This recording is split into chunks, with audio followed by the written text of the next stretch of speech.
संत रामपाल जी महाराज एक ऐसे महान संत जिन्होंने अपनी सतभक्ति, तत्व ज्ञान, करुणा और सेवा के बल पर समाज में नई मिसाल कायम की है। संत रामपाल जी महाराज की अगुवाई में उनके सभी सतलोक आश्रमों से समाज कल्याण के अद्भुत कार्यों ने समाज को सुनहरे भविष्य की एक नई उम्मीद दिखाई है। संत रामपाल जी महाराज से नाम दीक्षा लेने के बाद लाखों लोगों की लाइलाज बीमारियां जैसे कैंसर, एड्स आदि ठीक हुई। संत जी के ज्ञान से प्रेरित होकर उनके अनुयायियों ने लाखों यूनिट रक्तदान किया। संत जी ने लाखों बहन बेटियों का दहेज मुक्त विवाह करवाया।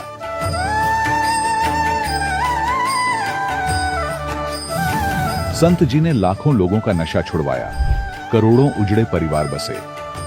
संत जी के आश्रमों में समागम के दौरान निःशुल्क नेत्र चिकित्सा, दंत चिकित्सा प्रदान की जाती है। संत रामपाल जी महाराज द्वारा समय समय पर पर्यावरण संरक्षण के उद्देश्य से बड़े स्तर पर वृक्षारोपण किया जाता है। संत जी ने जरूरतमंदों को तत्काल राहत पहुंचाने के लिए एम्बुलेंस सेवा शुरू की। संत जी अपने अनुयायियों को देहदान के लिए प्रेरित करते हैं, जिससे मानवता की सेवा और चिकित्सा क्षेत्र में सुधार हो सके। संत रामपाल जी महाराज के सभी आश्रमों में हर रोज निःशुल्क भंडारा आयोजित किया जाता है, जहां हर वर्ग, हर जाति और हर धर्म के लोग एक साथ बैठकर भोजन करते हैं।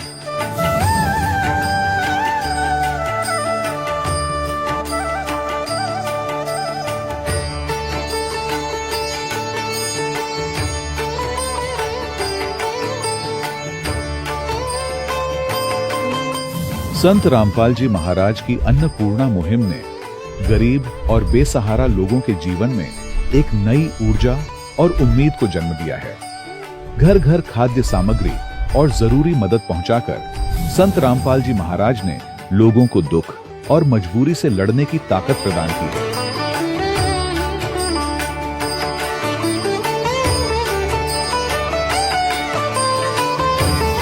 संत रामपाल जी महाराज द्वारा गरीब लोगों के लिए घर बनवाने का अद्भुत कार्य एक ऐसी मिसाल कायम कर रहा है जो सदियों सदियों संत जी की उदारता और दया भावना के तौर पर जाना जाएगा।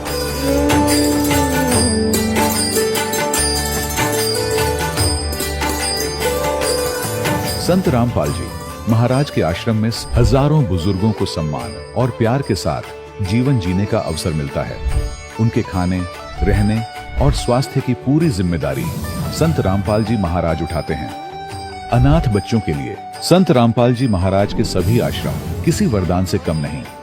यहाँ उन्हें शिक्षा, संस्कार और भविष्य के लिए बेहतर अवसर प्रदान किए जाते हैं।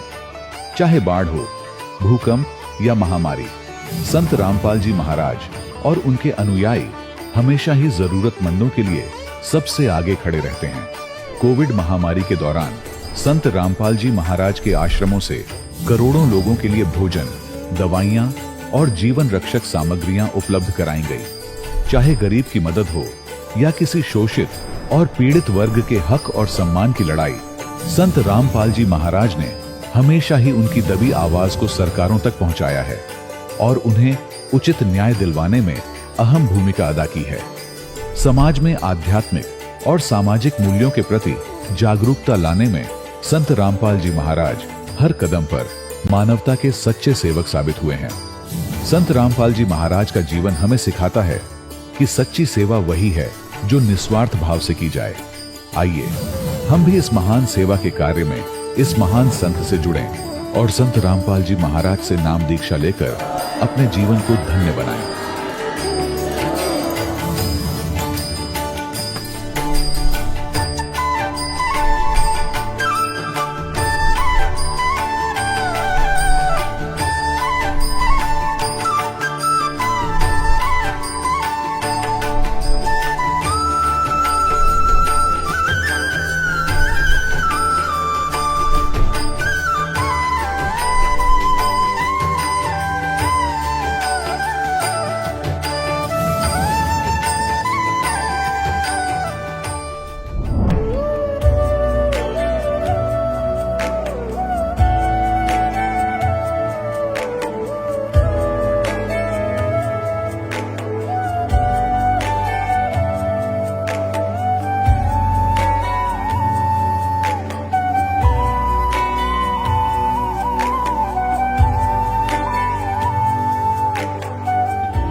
परमात्मा को पाने तथा उसका वास्तविक लाभ प्राप्त करने के लिए पवित्र बाइबल में प्रमाण है कि प्रभु ने मनुष्य को अपना ही स्वरूप बनाया।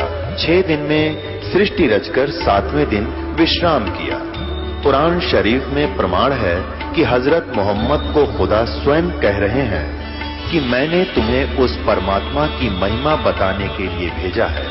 वो परमात्मा कबीर है जिसने 6 दिन में सृष्टि रची तथा 7वें दिन तख्त पर जा विराजा। उसकी खबर किसी बाखबर से पूछकर तो देखो।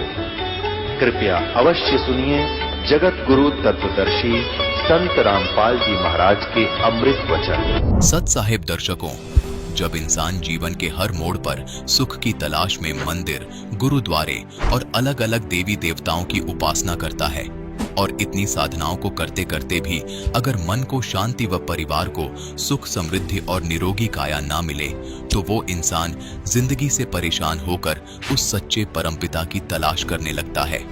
दर्शकों, कुछ ऐसी ही कहानी है हरियाणा के कुरुक्षेत्र जिले के रहने वाले सुभाष चंद्र जी की, जिन्होंने अपने जीवन के कठिन दौर में आर्थिक परेशानियां, घर बनाने की समस्या और शारीरिक बीमारियों के बीच सभी धार्मिक साधनाओं का सहारा लिया, लेकिन इन्हें कहीं भी कोई भी समाधान नहीं मिला। लेकिन आज सुभाष चंद्र जी का कहना है कि जब से उन्होंने संत रामपाल जी महाराज द्वारा लिखित पुस्तक ज्ञान गंगा पढ़ी है और उनसे नाम दीक्षा ली है, तब से इनके जीवन के सारे दुख दर्द समाप्त हो गए हैं। दर्शकों, आइए सुनते हैं सुभाष चंद्र जी की सच्ची कहानी इन्हीं की जुबानी। सर नमस्कार। नमस्कार जी। सर क्या नाम है आपका? मेरा नाम है सुभाष चंद्र जी। सुभाष जी कहाँ से आए हैं आप? मैं लाडवा, जिला कुरुक्षेत्र, हरियाणा से आया हूँ। सर आपने संत रामपाल जी महाराज जी से नाम दीक्षा कब ली? मैंने 18/4/2013 को संत रामपाल जी से नाम दीक्षा ली। संत रामपाल जी महाराज से नाम दीक्षा क्यों ली आपने? संत रामपाल जी से मैंने नाम दीक्षा इसलिए कि हम आध्यात्मिक की तरफ बढ़ रहे थे, तो उसकी तरफ हम गुरुद्वारा भी जाते थे, मंदिर में भी जाते थे, देवी पूजे भी करते थे और हमें कोई लाभ भी नहीं हो रहा था उन चीज़ों से। परंतु भाई हम फिर भी उनके ऊपर लगे हुए थे। तो गुरुद्वारे में जब जाते थे हम घंटा घंटा बैठ के वहाँ आंख मूंद के सतनाम वाहेगुरु का जाप करते थे, परंतु वहाँ हमें कोई लाभ नहीं हुआ। और एक बारी मैं ऐसे ही पोंटा साहिब गया था गुरुद्वारे में, जब ये यहाँ पर दान दीप करने के लिए जाते हैं, गुरु नानक जी का वह जन्मदिन होता है, तो उस पे गए थे।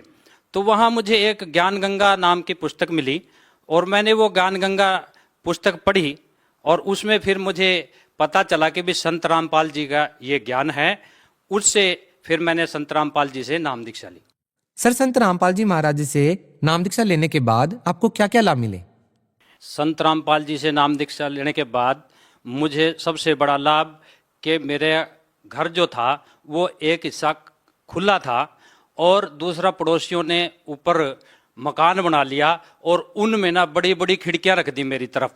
और वहाँ पड़ोसी जो थे उनके नौकर वो मेरी तरफ, मेरे घर की तरफ झांकते थे और खड़े होते थे, मैं उनको कुछ कह भी नहीं सकता था। और समाज में भी ऐसी स्थिति बना दी थी मेरी कि भाई जैसे द्रौपदी की वहाँ सभा के अंदर कौरवों की सभा के अंदर वो हालत मेरी हो गई थी। तो इस वजह से मैंने गुरु जी से फिर प्रार्थना की, तो गुरु जी ने भाई कहा भी परमात्मा दया करेंगे।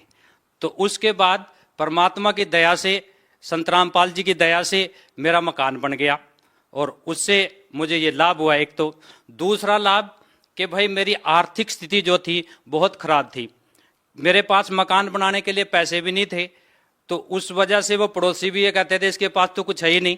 मैं शुरू में थोड़ी सी ईंटें लाया था, वो भी पुरानी, तो उसको देखकर उनका दिल बहुत बड़ा हो गया। तो मेरी आर्थिक स्थिति इतनी खराब थी, तो परंतु गुरु जी की दया से, परमात्मा की दया से मुझको ये लाभ है, मेरी आर्थिक स्थिति भी ठीक है। अब किसी का मुझे मकान बनाने के बाद किसी का मुझे कर्जा भी नहीं देना, बिल्कुल एकदम ठीक हूँ। ठीक है जी। दूसरा एक और लाभ मुझे कि मुझे शरीर में थोड़ी प्रॉब्लम थी, दिक्कत थी। क्या थी? एक तो मेरे कान में बहुत रात होती थी, तो वो जो रात थी वो नामदान लेने के बाद उसमें सही हो गया, एकदम कोई दिक्कत नहीं आई अब मुझे। और शारीरिक रूप से भी फिट हूँ, कभी कोई दिक्कत नहीं आती। अभी थोड़े दिन पहले बुखार जरूर हुआ था, वो भी 4-5 साल बाद जब से नाम लिया मैंने, उसके बाद कोई बीमारी नहीं मेरे पास आई, और यदि वो बीमारी आई भी तो वो भी गुरुजी ने उनकी दया से छूमंतर होगी। देखिए सर, एक समय था हरियाणा में जब संत रामपाल जी महाराज का विरोध चल रहा था।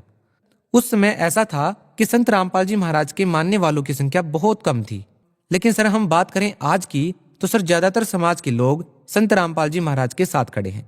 एक लाखों करोड़ों की तादाद का एक समूह है जो संत रामपाल जी महाराज के ज्ञान का, उनकी बातों का, उनके विचारों का समर्थन करता है। तो सर आप लोग क्या कहना चाहेंगे कि ये परिवर्तन कैसे आया?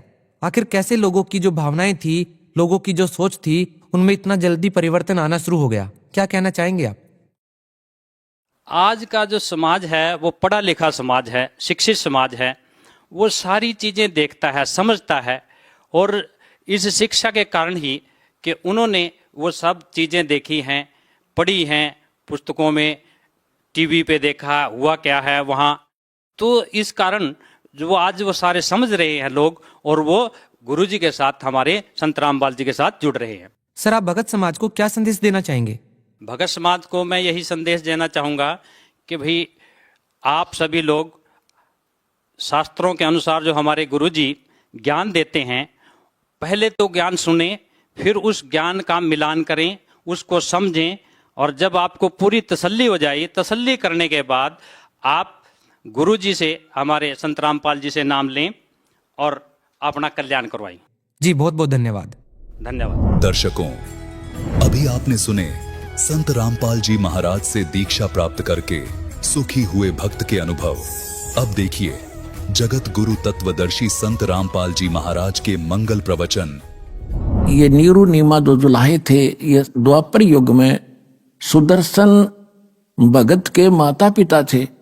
और सुदर्शन भगत ने एक बात मांगी थी, परमात्मा आपने सब कुछ दे दिया, नाम दे दिया, ऐसा ज्ञान दे दिया, पर दुर्भाग्य रहा मेरे माता पिता का, उन्होंने आपका ज्ञान सुना नहीं, ना आपकी बात मानी, ना नाम लिया दाता, और माता पिता का कर्ज मेरे से उतरेगा कैसे दाता? एक दया करियो, उनको किसी जन्म में शरण में लेकर पार करना दाता। तो परमात्मा ने सोचा था कि ये मूर्ख भी मरेगा माँ बाप के मुंह में, तब परमात्मा ने कहा था या चिंता छोड़, टेंशन छोड़ दे तू, उन्हें मैं पार करूंगा। तो तब संतोष हुआ था उस भोले भगत के। परमात्मा ने पता था यो भी जागा नरक में, जे आज इसको आश्वासन ही दूंगा। सुदर्शन जी को यह पता था कि परमात्मा ने जो कह दिया वो फाइनल है, तब वो निश्चिंत होकर सतलोक गया था। नौ भी रह जाता ये नीरो नीमा वही आत्माएं थी। तो इनके लिए मालिक ने देखो कहां जंगल में आके विश्राम किया, एक कमल के फूल पर, और फिर जुलाहों में, झोपड़ी में।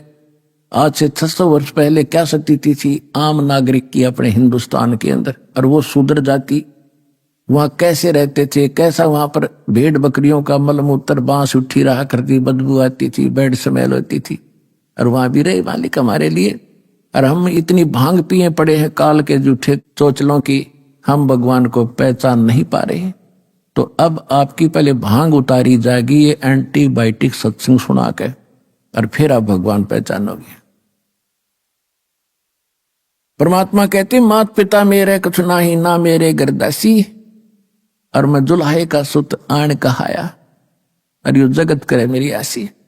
मुझे दुल्हा सुदर दानक कह के और मेरा मजाक उड़ा रहे हैं। फिर कहते 5 तत्व का ये शरीर नहीं है मेरा।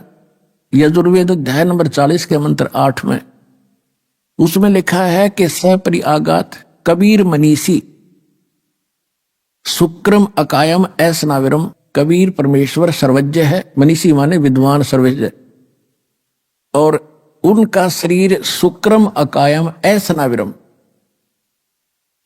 अबिंदम।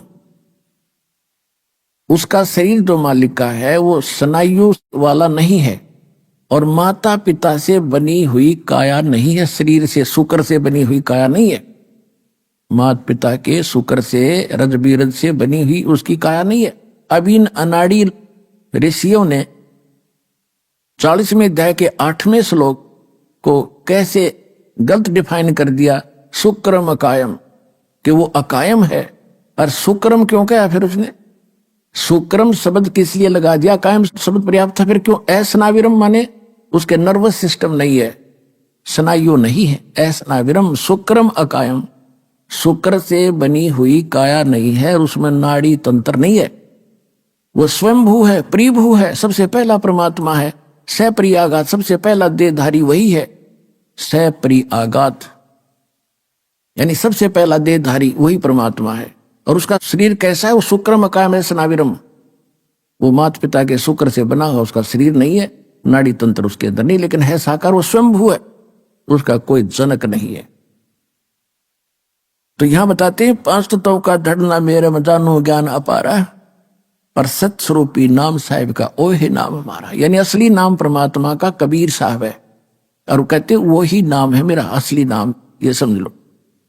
और कहते अदर द्वीप गगन गुफा में तानिज वस्तु सारा, और तेरा ये ज्योत स्वरूपी काल निरंजन ब्रह्म, ये भी धरता ध्यान हमारा, ये भी मेरा ध्यान करता है, और वहां से फिर मैं इसको टुकड़ा देता हूं। इसका 21 ब्रह्मांड चल रहा है। हाड चावलो ना मेरे, ये हाड चावड़ा लोग का शरीर नहीं है। कोई जाने सतनाम उपासी, यानी मेरे इस स्थिति को उस समय जानेंगे जब सतनाम का प्रचार सब जगह हो जाएगा, सब प्रमाणों से प्रमाणित किया जाएगा।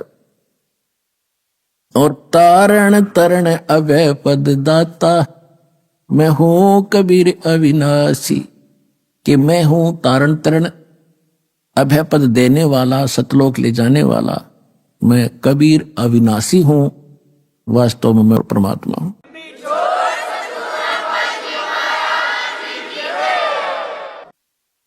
अब परमात्मा के कलयुग के अंदर प्राकट्य के विषय में जानकारी देंगे।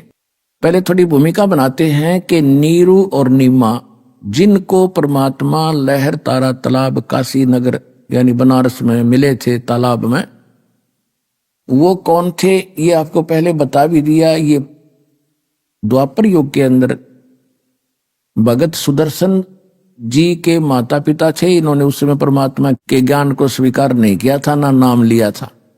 सुदर्शन जी की प्रार्थना स्वीकार करके भगवान ने कहा था बेटा तू जा। और मालिक भी कहते हैं सोशल छिद्र मैं करूं अपने जन के काज,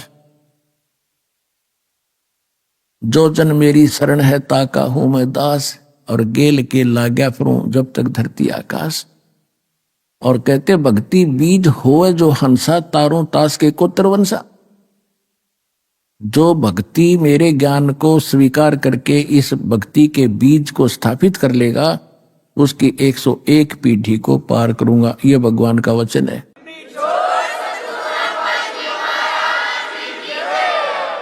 जो जन मेरी शरण है ताका हूं मैं दास, गेल गेल लाग्या फिरूं जब तक धरती आकाश। आपके लिए भगवान कहां से पीछे पड़ा हुआ, पर आप बच्चे हो, आप आगे आगे हो, पिताजी पीछे पीछे घूम रहा है, आप भाग भाग कर दौड़ के और गिर जाते हो गड्ढे में, काल के गड्ढे में, 84 लाख योनियों में फिर पड़ जाते हो। फिर इंतजार करता है दयालु कि कब इनको मनुष्य जन्म मिले, कब इनको फिर सद्बुद्धि दूं, ये पहचानने मेरे को। तो पुण्यात्माओं, अब वो समय आया है जो परमात्मा ने पूर्व निर्धारित किया था। अब इसके लिए हमने ज्ञान सुनना अनिवार्य है, क्योंकि ज्ञान के बिना हम परमात्मा से जुड़े नहीं रह सकते। क्योंकि कबीर साहब कहते हैं कि ज्ञान संपूर्ण हुआ नहीं, हृदय नहीं छिदाए, और देखा देखी भक्ति का यो रंग नहीं ठहरा। अब जैसे किसी ने सुन लिया कि हमें ये लाभ दे दिया, आश्रम में गए थे, हमें ये सुख हो गया, दूसरे भी देखा देखी आगे, उनको भी सुख हो गया, 1 हो गया, 2 हो गए, 3 हो गए, और चौथा ना होया छोड़ गए, फिर जाएंगे उड़ा मत्था टेकन, जा पहले धक्के खाया करते, तो फिर भगवान हाथ उठा लेगा। तो इसलिए ज्ञान होना अनिवार्य है। ज्ञान होने के बाद आप यहां से नहीं जा सकते। लाभ हो रहा है या ना हो रहा है ये भगवान ने देखना है, क्योंकि आप जो चीज मांग रहे हो वस्तु, वो आपको हानि कर रही हो आने वाले समय में, तो भगवान नहीं देगा आपको। तो कहने का भाव यह है कि सबसे पहले आपको ज्ञान से परिचित कराया जाएगा, और ज्ञान से परिचित होने के बाद फिर आपकी स्थिति कैसी हो जाएगी। बंदी छोड़ दयाल जी तुम तक हमारी दौड़े, जैसे काग जहाज का फिर सूजत और न ठोरे। जैसे पुराने समय में समुद्री जहाज के अंदर, क्योंकि लंबा समय होता था, खाना खोना उसी में बनाते हैं, खाते हैं, और उस पे कौवे बैठकर चल पड़ते थे कि ये खाना खाएंगे, टुकड़े डालेंगे, हम भी खाएंगे। वो खा रहे होते हैं तो उनके बैठकर चल पड़ते हैं, और रात भी ऊपर से उतर जाती है, कौवा ऊपर बैठा होता है। तो जहाज के जो चालक होते थे उनका जो दिशा निर्देशक होता था, एक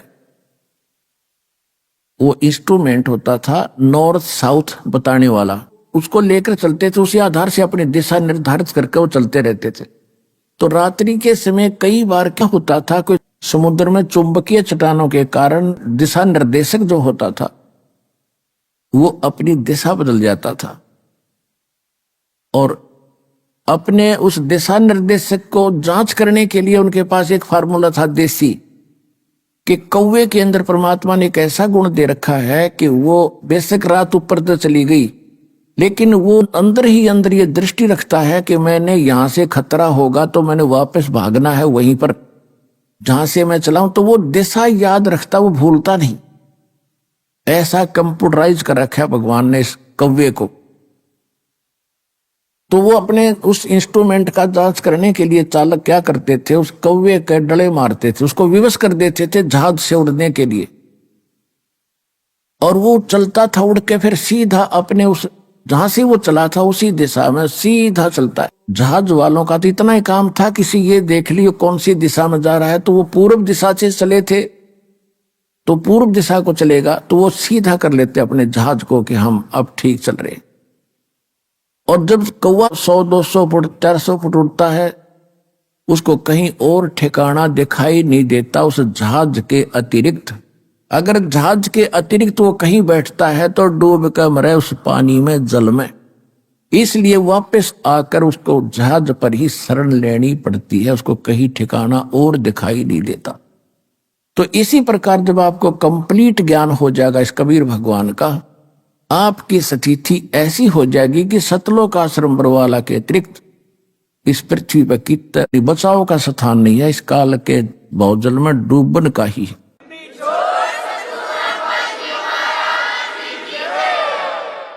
तो इसलिए आप जी को इतना विद्वान बनाया जा रहा है कि आपकी स्थिति फिर ऐसी हो जाए, बंदी छोड़ दयाल जी तुम तक हमारी दौड़े, जैसे काग जहाज का अब सूजत और न ठोरे। तो आज आपको परमात्मा आपके लिए कितना कष्ट उठा रहे हैं, कैसे आते हैं, और आप इतने अनजान हो गए, इतने गाफिल हो गए कि आप भगवान को नहीं पहचान पा रहे। और थोड़ा सा सुख है, कोई उच्च पोस्ट प्राप्त होगी है, ने सोचा प्लाटून पा के गया। अब इन जो अधिकारी हैं छोटे या बड़े, इन साहब कह देते फूल जा, और जय इन भगत जी कह देते शर हो जा। इतना अभिमान हो गया इन लोगों में, और हमने ये दुख दिखाई देता है कि ये भी भगवान के बच्चे हैं, क्योंकि काल को तो पता था कि शिक्षित करेंगे तो इनमें बुराई घनी आवेगी, अहंकार भर जाएगा, और अहंकार भगवान के निकट आने नहीं देता। तो परमात्मा को मालूम था कि ये बिगड़ेंगे तो इन्हें सेट भी कर लूंगा, एक बार ज्ञान समझ में आ जाओ, ये समझण जोगे हो जा, फिर इन्हें श्याम दाम दंड भेद सेती सीधा मार्ग लाऊंगा। और सभी उसी के बच्चे, जैसे अब्राहिम सुल्तान अदम एक राजा था, और कितना अहंकारी था, कितने ठाठ थे। उस परमेश्वर ने अपनी वह प्यारी आत्मा नरक में जाती दिखे थी, उसको वहां उस नरक से निकालने के लिए हम तो माया मांगे, अगर घने ठाठ हो जा, कोठी हो, मैं बड़ा अफसर बन जा, और परमात्मा ने वो बड़े अफसर से छोटा अफसर बनाया, एक दास बनाया इस नरक से निकालने के लिए। तो ये परमात्मा का ऑपरेशन जो है वो इस संसार से विपरीत है, और हमने संसार के ही महिमा को, शोभा को, इसी को ग्रहण कर रखा है कि ये बनी रहे, बस और तो देखी जा। आपकी और हमारी बुद्धि तो जीव की है, और भगवान आपकी आत्मा का उद्धार करना है। तो अब परमात्मा ने सभी को ठीक करना है, और ठीक हुए बिना, ये सिद्ध हुए बिना ये भक्ति नहीं कर सकते। इनकी अकल ठिकाने लाड़ी दाता न तो कोई प्रधानमंत्री बना फिर है, और जो कितनी उच्च पोस्ट प्राप्त उसको, वो उसके बच्चे हैं। और ये वो बच्चे जो इब्राहिम सुल्तान आजम जैसे थे, अच्छी किस्मत, पिछले जन्म के बड़े पुण्यकर्मी हैं भगवान के, कभी इन्होंने भक्ति ठीक कर रखी है, आज ये अपना जीवन नाश करके गधा बनकर खड़े हो जाएंगे। तो वो परमात्मा चाहता है कि कति निर्धन से लेकर अमीर तक और छोटे से लेकर बड़े कितने अधिकारी कर्मचारी हैं, सबको भगवान का ज्ञान कराना है, इनका जीवन नाश होने से बचाना है। तो इसके लिए पुण्यात्माओं दास के साथ आपने थोड़ा सा संघर्ष करना पड़ेगा। हम किसी का बुरा नहीं करेंगे, हम भले के लिए करेंगे, सबके उद्धार के लिए करेंगे। जैसे बच्चा इंजेक्शन नहीं लगवाता है तो पकड़ के माता पिता जबरदस्ती लगवाते हैं, रोलेगा थोड़ी देर और क्या होगा, फिर जीवन तक बचेगा उसका। तो जो भी ये थोड़े दिन बकवास करेंगे कर लेंगे, पर इन्हें सिद्ध कराएंगे। भक्ति करो और प्रचार करो मालिक का, उन तक पहुंचा दो मालिक के ज्ञान को, उनकी आंखें खुल जाएंगी।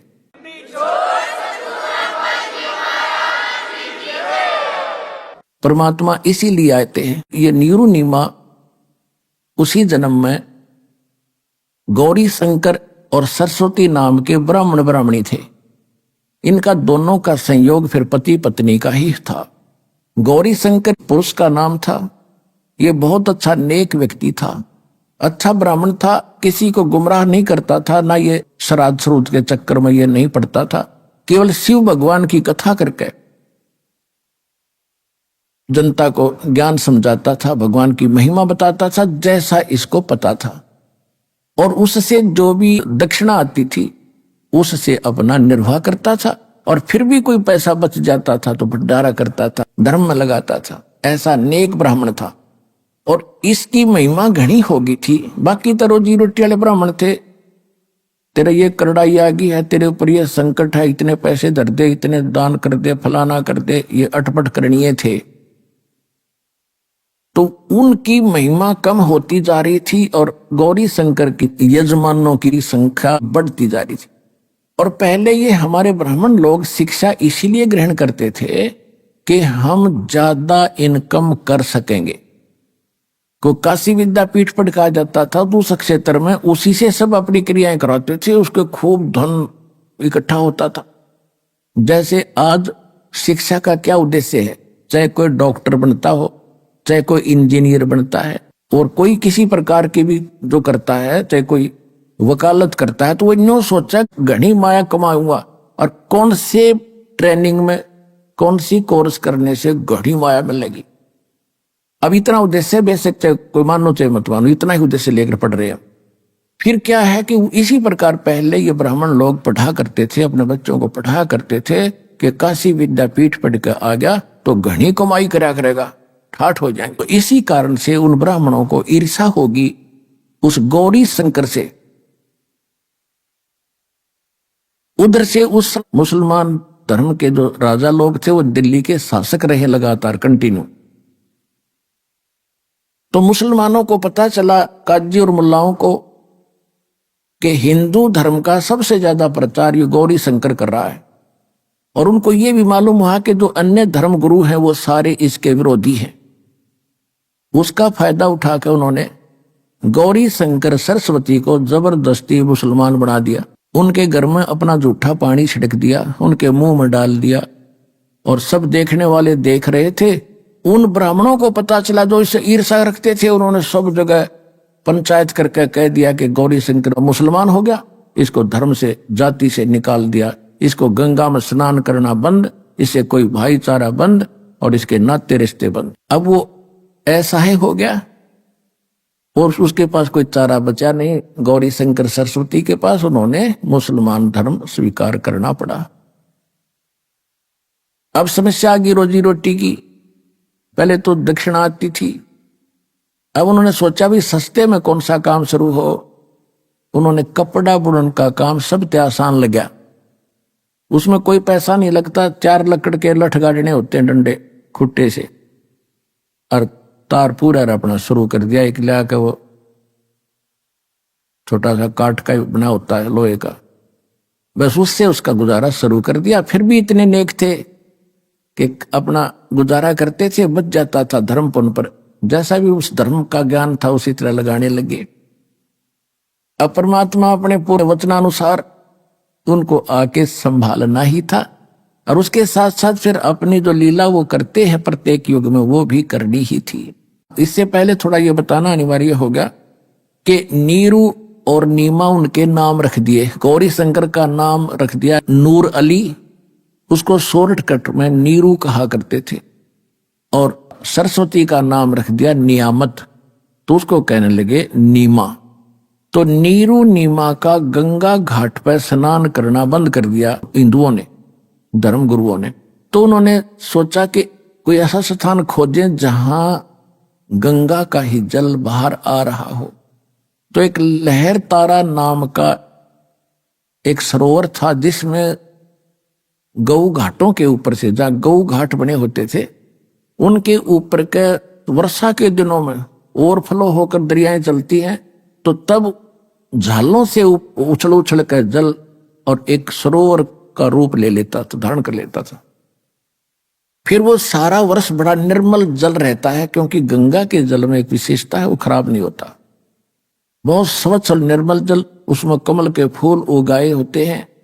तो वो वहां स्नान करने जाने लगे, जो उनकी कुटिया से लगभग 4 किलोमीटर दूर था, 3.5-4 किलोमीटर। ये दास देख कर आया है। दास के साथ सैकड़ों भगत भी आपके भाई बहन गए थे, वहां देख कर आए थे। तो लहर तारा तालाब में वो प्रतिदिन स्नान करके आया करते थे। उसी सरोवर के ऊपर एक अष्टानंद नाम के एक ब्राह्मण थे, ऋषि, जो स्वामी रामानंद आचार्य के बड़े विद्वान पुरुष माने जाते थे, वो वेदों और गीता के, उनके शिष्य थे। तो वो भी वहां स्नान करने जाते थे प्रतिदिन, दूसरे किनारे पर, नीरुनिमा दूसरे किनारे पर स्नान करते थे। और अष्टानंदी स्नान करके प्रतिदिन वहां अपने गुरुजी द्वारा प्राप्त भक्ति विधि का कुछ अभ्यास किया करते थे। ध्यान आदि लगाने की चेष्टा वहां करते थे, क्योंकि वहां सुंदर सुबह सुबह शांत वातावरण, और गर्मियों का मौसम था, जून का महीना, शीतल हवा सुबह सुबह चल रही थी, बहुत अच्छा वातावरण वहां जंगल का होता है। वहां नहा के धो के अपना बछा के चद्दर, और वहां बैठ के अपनी साधना प्रतिदिन किया करता था। कुछ समय के लिए फिर चलाता था, उसमें स्नान करके ऐसे साधना करता था। तो परमात्मा सतलोक से चलकर परमेश्वर आए, कबीर जी, और एक शिशु रूप धारण बना करके कमल के फूल पर विराजमान हुए। जब परमात्मा सतलोक से चले, शिशु रूप धारण करके सह शरीर आ रहे थे, तो अष्टानंद जी ध्यान अवस्था करने की चेष्टा कर रहे थे। कभी आंखें खोल लेते थे, कभी बंद होती थी। तो उसने क्या देखा कि आकाश से एक बहुत तेज प्रकाश का गोला सा और पूरी गति से आ रहा है। उसने जो ही उसकी तरफ देखा, उसकी चरम दृष्टि उस नूर को, उस तेज को सहन नहीं कर सकी, उसकी आंखें बंद होगी। जिस प्रकार हम सूर्य की तरफ देख लेते हैं गलती से कभी, तो हम उसको ज्यादा देर देख नहीं सकते, तुरंत आंखें बंद हो जाती। और आंखें बंद होती हैं या दूसरी तरफ करते हैं तो हमारी आंखों के सामने सूर्य का प्रकाश रहित एक आकृति दिखाई देती है। प्रकाश रहित एक आकृति हमारे आंखों में समा जाती है, और जिधर भी देखते हैं फिर वही दिखाई देती। इसी प्रकार अष्टानंद ने जब उस गोले प्रकाश के पुंज को देखा, उसकी आंखें सहन नहीं कर सकी चरम दृष्टि, तो आंखें बंद हुई। तो क्या देखा, एक बालक दिखाई दिया, प्रकाश रहित नूर बालक का, आकृति बच्चे की दिखाई दी। फिर उसने इधर उधर देखा तो वो आंखों वाला ही बच्चा दिखाई दे रहा था, और वो नूर इतनी देर में आके, इतनी सेकंड में, और उस कमल के फूल इकट्ठा होकर के परमात्मा ने अपना तेज समेट लिया, शिशु शिशु रह गए। अंधेरे में उसने और कुछ दिखाई नहीं दिया कि मुझे तो मेरी आंखों में एक बच्चा सा दिखाई दे रहा, ये क्या लीला हुई। वो उठकर चल पड़ा। उसने जाकर के अपने पूज्य गुरुदेव स्वामी रामानंद ब्राह्मण पंडित जी से अपनी सारी घटना बताई कि महाराज ये क्या कारण है, ये कोई मेरी भक्ति की उपलब्धि है या कोई मेरी भ्रमणा है, मुझे कोई शंका हुई है। तो उन्होंने कहा कि बेटा ऐसी जब सतिथि होती है, ऐसी जो लीला होती है, ये ऊपर से अवतार गण आते हैं और यहाँ किसी माँ के गर्भ में जन्म लेंगे, वो उनके शरीर में चले गए हैं और कुछ दिनों में जन्म लेकर वो अपनी लीला करेंगे बेटा, जैसा उनका निर्धारित होता है।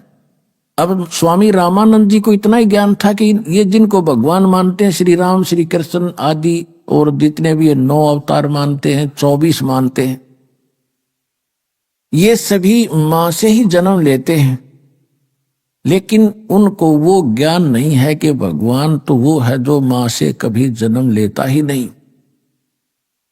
वो इतना इनकम्प्लीट नॉलेज ही था। फिर भी जैसा अपने शिष्य का समाधान उसने करना था वो समाधान कर दिया और अष्टानंद जी संतुष्ट हुए। उधर से क्या हुआ कि नीरू नीमा की एज बहुत हो गई थी, उनका कोई संतान नहीं थी। और पुण्यात्मा, हमारे समाज में एक बहुत बड़ी बीमारी ये भी है कि किसी का संतान ना हो तो उसका जीना आराम कर देते। यहां तक देखा हमने कि उससे तो नफरत करने लग जाते हैं कि इसकी सुबह सुबह शक्ल भी ना देखनी चाहिए जिसका संतान नहीं है, और जिस कारण से वो स्वयं भी महसूस कर जाते हैं कि हम चले हैं तो लोग चरों में बढ़ जाएंगे या कोई रास्ता बदल जाते हैं। लेकिन अब बने क्या? अब अध्यात्म मार्ग के अंदर हम आपको बताते हैं कि जिनका संतान नहीं है वो तो अलग बात है। आज ऐसे समाज में रहते हो जहां आपको ये ज्ञान सुनने को मिलता नहीं, और सुनने को मिलता है तो एक दिन मिलता है, बाकी समय वहां सब लोगों के ताने यानी व्यंग सहन ही करने पड़ते हैं, जिस कारण से हमारा ये ज्ञान हृदय में टिकता नहीं। फिर भी परमात्मा अपने बच्चों को वो तो रहम कर देते हैं कि चलिए ऐसे नहीं तो ऐसे मान लेगा, लेकिन जिनका उन्हें मोक्ष करना है तो वो अपने हिसाब से ही करते हैं। तो संसारिक दृष्टि से तो हम देखते हैं जिसका संतान नहीं वो सबसे दुर्भाग्यशाली व्यक्ति है, और यदि हम भगवान के अध्यात्म ज्ञान के पलड़े में तोलते हैं तो वो घना सौभाग्यशाली व्यक्ति है यदि उसको भक्ति मिल जाती है तो। और भक्ति नहीं करते हैं तो इसे तो संतान वाले और इसे बिना संतान वाले। उदाहरण के तौर पे जैसे एक हम ये भी सुनते हैं कि भाई किसी को कहते हैं जी भक्ति कर लो, राम नाम ले लो, कहते हम बुराई करते ही नहीं, हम किसी का बुरा करते ही नहीं, ना हम कोई विकार करते, हम तो वैसे ही भगत है।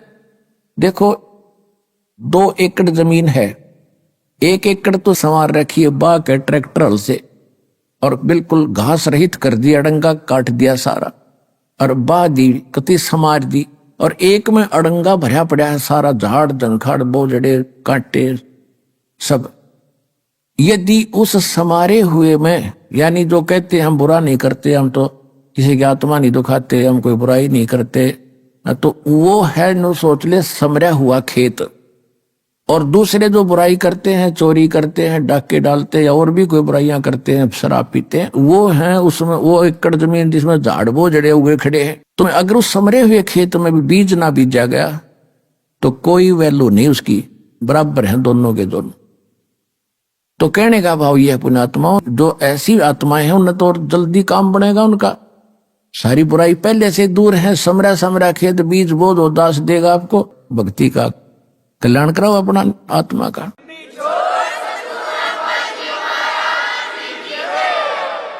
तो इस प्रकार नीरू नीमा सुबह सुबह स्नान करने जाया करते थे।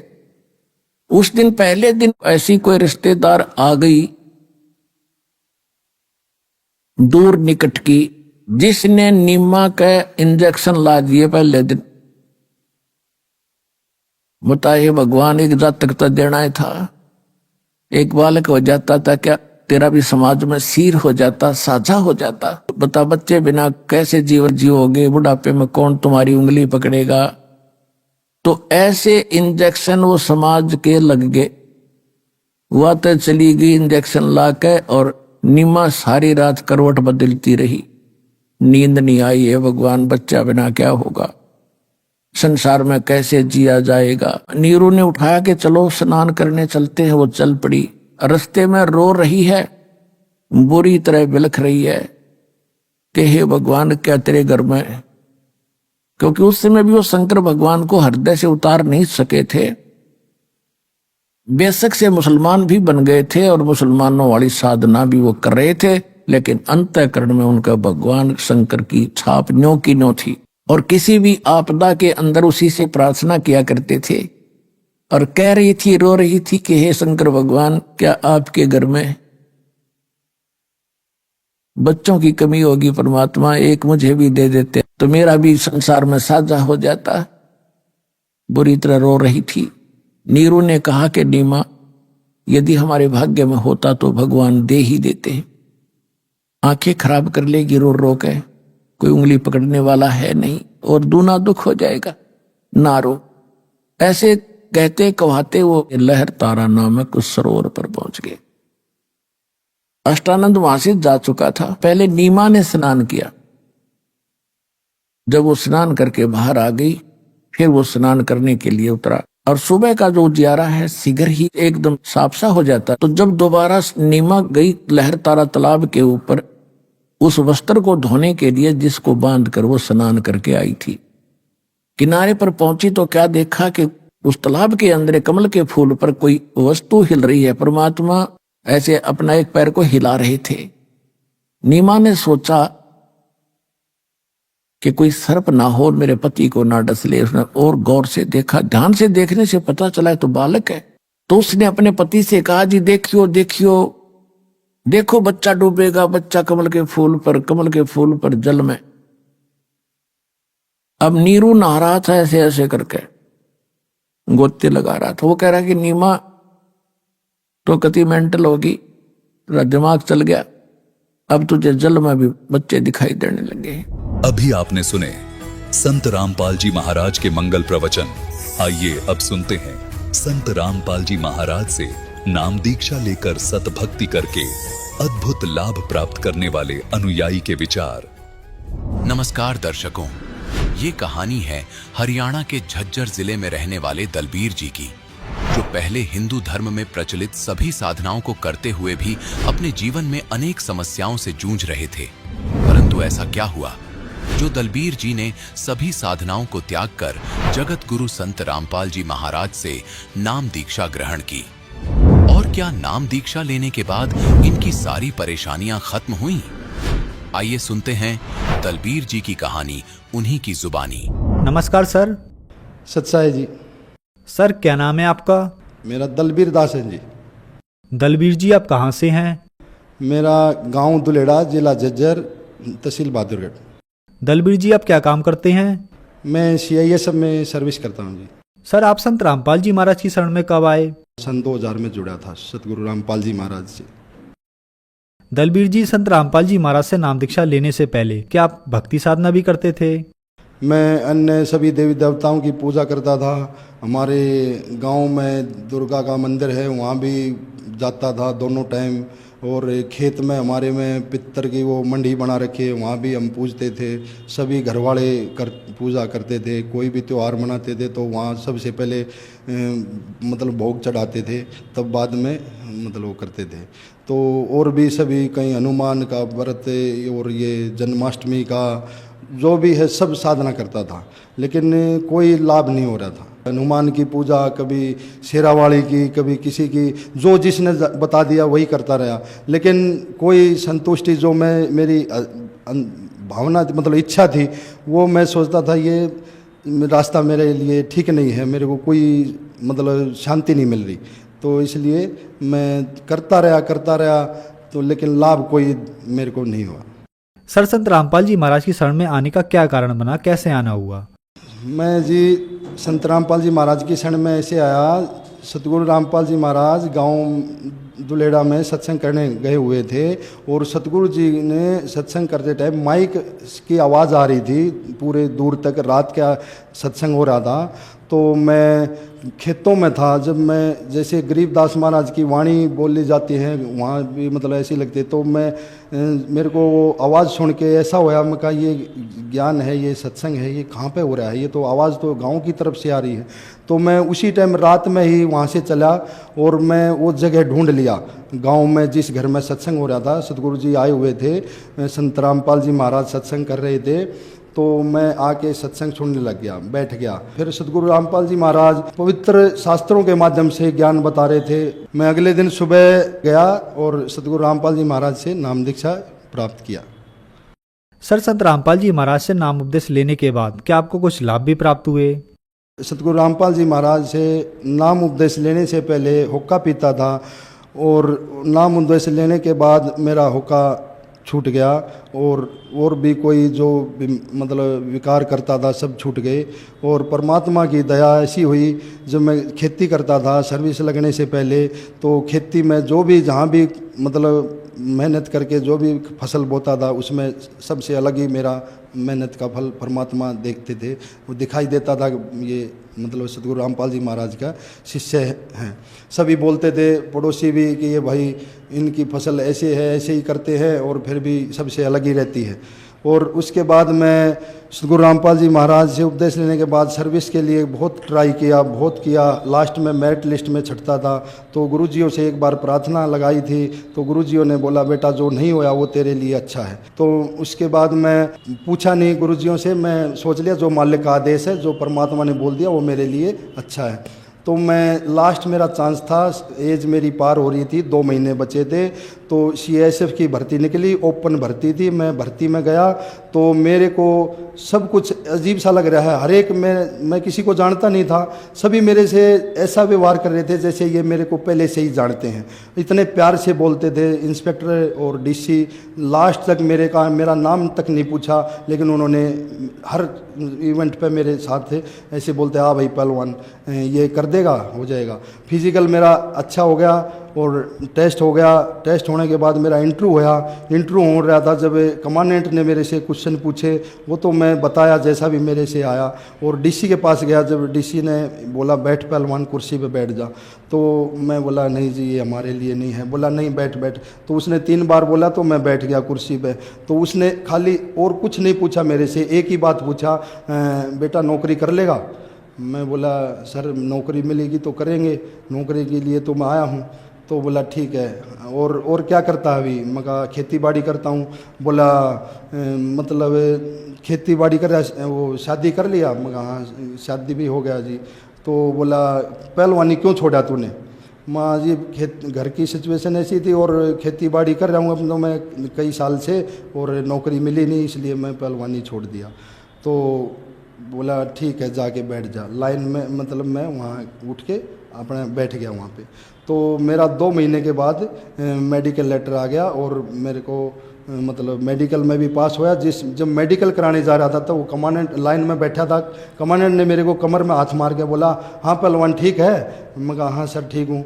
बोला मेडिकल हो गया? मैं कहा नहीं सर अभी नंबर नहीं आया है। बोला चिंता मत करना सब ठीक हो जाएगा। तो परमात्मा की ऐसी रजा हुई, मैं सोच भी नहीं सकता। मैं किसी को जानता नहीं, कुछ नहीं, तो मेरे को सभी नाम भी नहीं पूछ रहे मेरा, पहलवान पहलवान करके।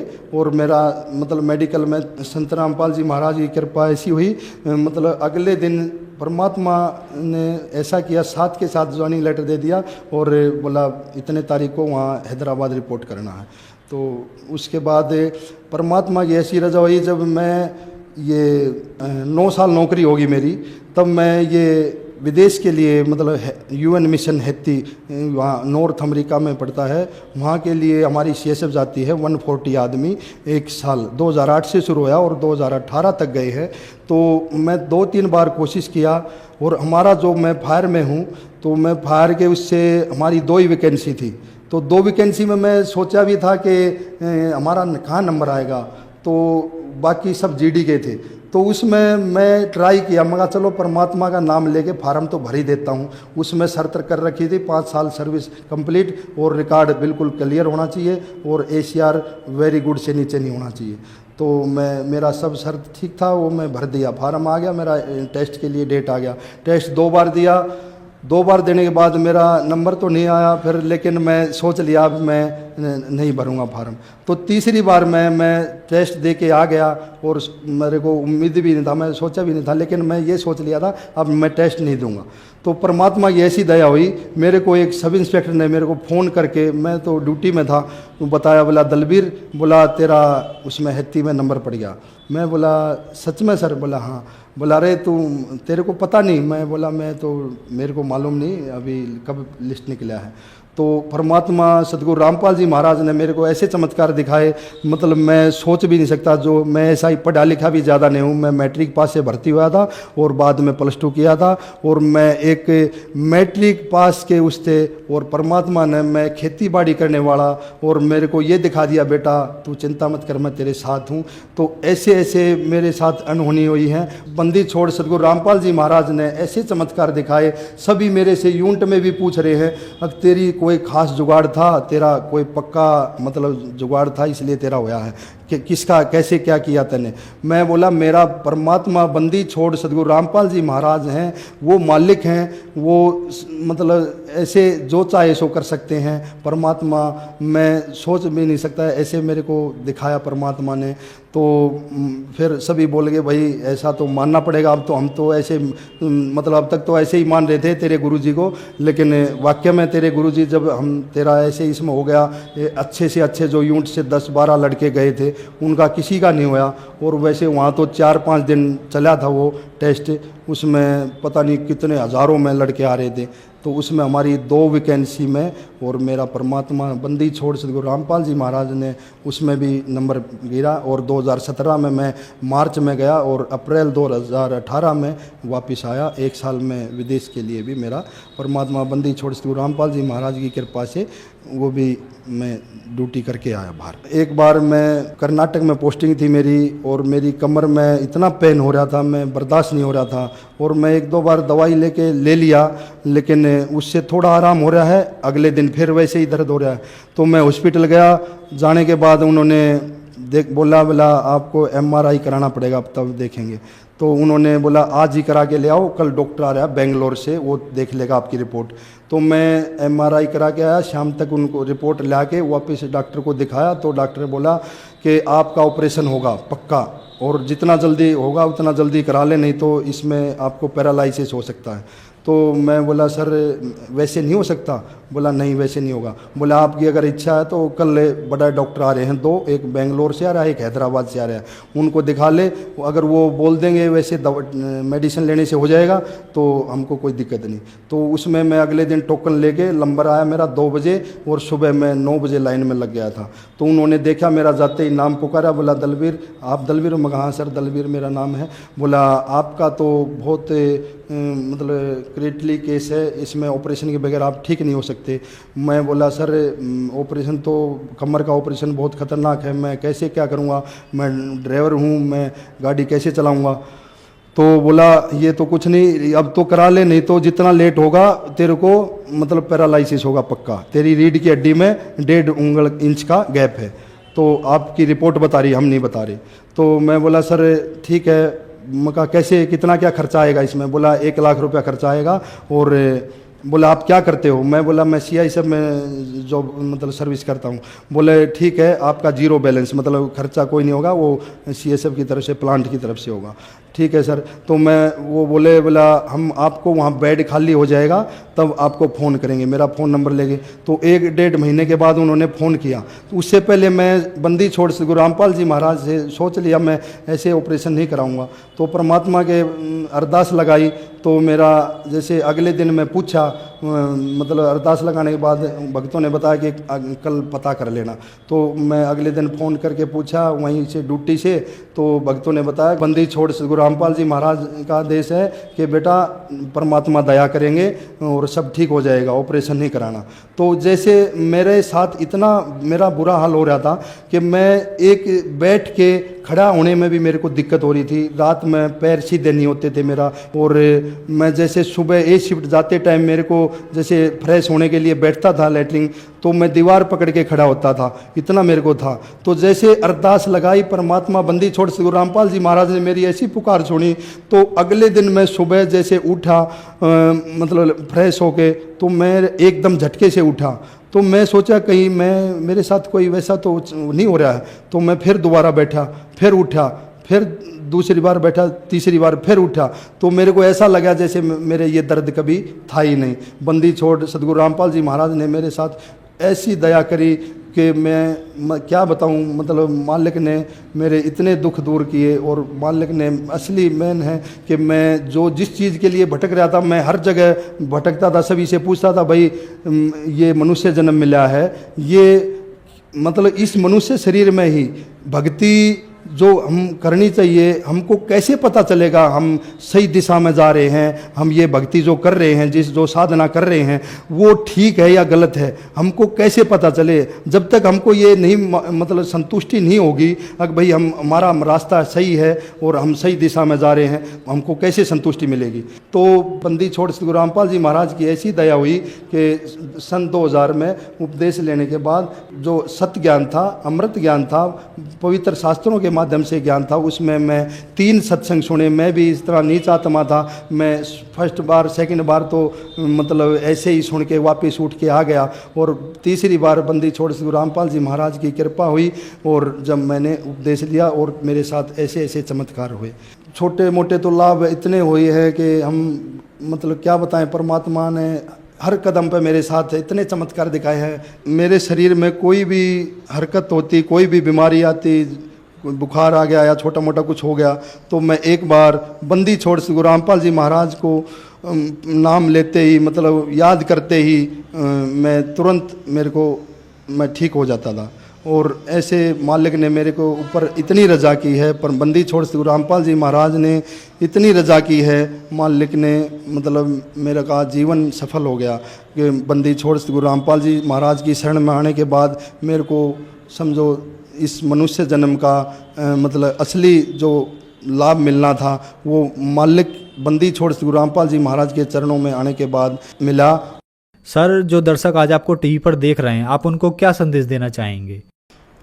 मैं भक्त समाज को और ये मानव जाति में जो भी जीव हैं, इनको यही संदेश देना चाहता हूँ कि इस मनुष्य शरीर में आके और इस परमात्मा का ज्ञान, एक मनुष्य शरीर का मिलना और इस भक्ति मार्ग मिलना, तो ये परमात्मा कभी कभी रजा होती है कि भगवान आए हुए हैं, बंदी छोड़ श्री गुरु रामपाल जी महाराज परमात्मा आए हुए हैं, और इनका ज्ञान सुनो और इनका सत्संग सुनो और पुस्तक पढ़ के कैसे भी इस अनमोल जीवन को व्यर्थ मत गवाओ। ये समय फिर बार बार नहीं मिलेगा, क्योंकि परमात्मा आना और मनुष्य शरीर का मिलना ये मालिक की कोई पिछले जन्म के संस्कार होते हैं, मालिक ही दया करते हैं। और परमात्मा में जो भी इस मानव जाति में हैं, बंदी छोड़ श्री गुरु रामपाल जी महाराज की सत्संग सुन के ज्ञान समझ के कैसे भी इस मालिक की शरण में आओ और अपना कल्याण कराओ।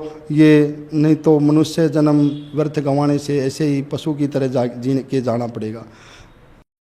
सर, संत रामपाल जी महाराज से नाम उपदेश कैसे ले सकते हैं? बंदी छोड़ श्री गुरु रामपाल जी महाराज से नाम उपदेश लेने के लिए जैसे हमारे टीवी चैनल हैं और सभी टीवी चैनलों पर नीचे एक पट्टी चलती है, उसमें सभी जगह के हर स्टेट डिस्ट्रिक्ट के नंबर हैं, जहाँ भी हमारा नामदान सेंटर है, और वहाँ से मतलब उनको फ़ोन नंबर लेके और फ़ोन से संपर्क करके जहाँ भी जिस जगह नज़दीक पड़ता है उसी डिस्ट्रिक्ट में जाके उपदेश ले सकते हैं। धन्यवाद सर। सत साही।